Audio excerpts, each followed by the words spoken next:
Riri ruhonge rwa Safaricom ruria ruheanaga ũteithio rurakũngũĩra mĩaka 20 kuma rĩrĩa rwambĩrĩirie wĩra ũyũ. Atumia aritũ kaunti-inĩ ya Narok nĩ magunĩkĩte na ũteithio wa kũhingũrĩrwo tabarĩra ĩrĩa gũthiĩ kwa ihinda rĩa mĩaka 3 na ĩrĩa ĩgũtigĩrĩra atumia nĩ matungatwo wega makĩheo ciana, amu gĩcigo-inĩ gĩkĩ atumia amwe maheagĩrwo ciana mĩciĩ-inĩ o atĩ ũgwati ũngĩ thugunda matarĩ moko-inĩ ma ataaramu no maikie mĩtũrĩre yao na ya ngenge ciao ũgwati-inĩ. Tuko committed to make sure kuwa akina mama wakija kupata kuzaa watoto wako na facilities za kutosha, kuna services ambazo zitaweza kuwahudumia, kwa sababu tunaona wale ambao wanakufa wakiwa katika hali tu ya kuzaa ni wengi sana.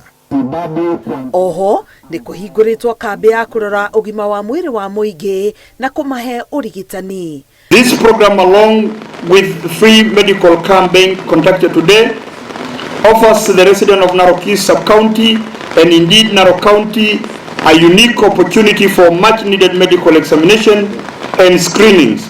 I'm told over 3,000 people have already arrived at the camp and 1,200 have already been examined and they are taken care of. Limuleta shosha tibiwe, kwa na ugonjwa naumwa na mgongo, ako na heartburn, amepata matibabu vizuri, amepata dawa na tunashukuru sana. Na mimi nimekuja kutibiwa meno, nikakuja pia kutibiwa hapa kwa mkono. Ruhonge rũrũ rwa Safaricom rurarutithania wĩra na kaunti ya Narok o ũndũ ũmwe na ataaramu agũkinyanĩria motungata ma ũgima wa mwĩrĩ kuma rũhonge-inĩ rwa Amref.